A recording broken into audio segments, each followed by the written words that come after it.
Hello there, welcome to Bizworld this Tuesday evening. I'm Nakia Bashrudin. KUB Malaysia Berhad is set to sell its mill and 4,676.2 hectare palm oil plantation in Muka, Sarawak within the next 2 to 3 months to help improve its cash flow position.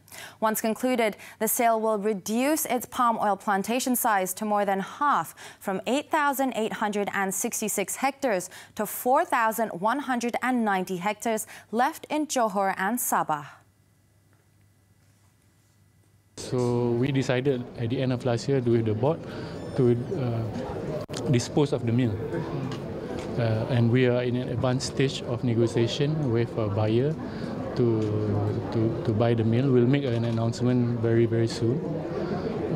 That will help to improve our cash flow situation, especially we have bank borrowings on the mill. And at the same time also eliminate the losses that is contributed by the mill. Earlier was the company's 54th annual general meeting. Dato' Abdul Rahim expressed hope that the plantation business under the agro segment in the group will contribute more versus 11% to the group's revenue last year. For the past 10 years, KUB had disposed around 400 million ringgit worth of assets and investments, including ANW Malaysia for 34 million ringgit last year, with most of the proceeds used to finance the company's overhead.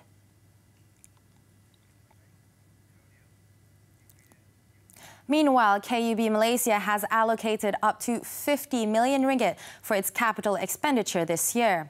Of that amount, 11 million ringgit will be channeled to a new mini bottling plant in Baranang, Selangor.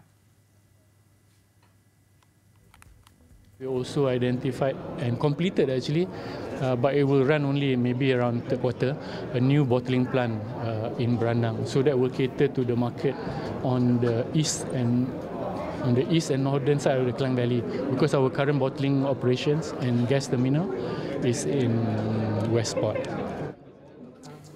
This new plant is expected to contribute to the group's coffers by the fourth quarter this year.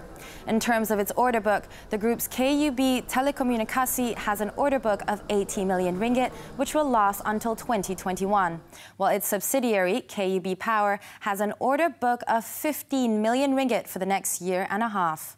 Meanwhile, the group's tender book stood at 120 million ringgit this year, and it would likely begin awarding contracts by mid of 2020.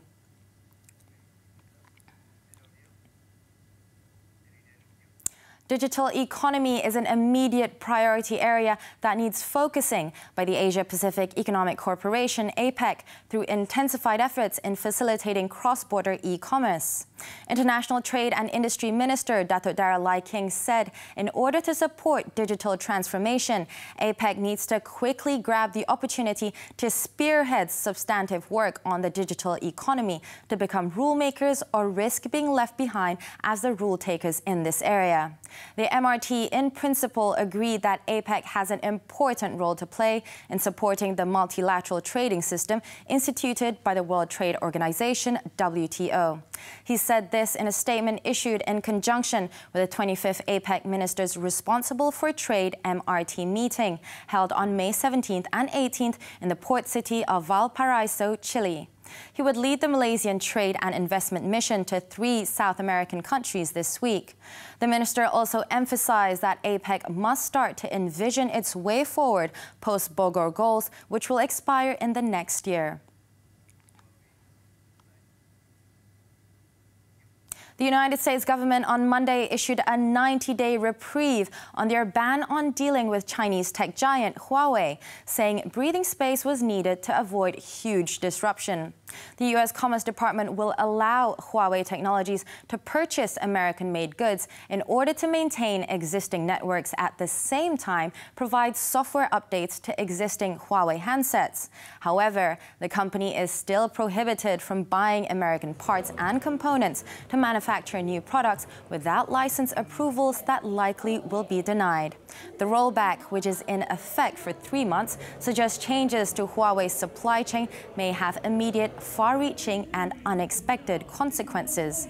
It appears that the intention is to limit unintended impacts on third parties who use Huawei equipment or systems. Previously, the U.S. Commerce Department added Huawei and 68 other entities to an export blacklist that makes it nearly impossible for the Chinese company to purchase goods made in the States.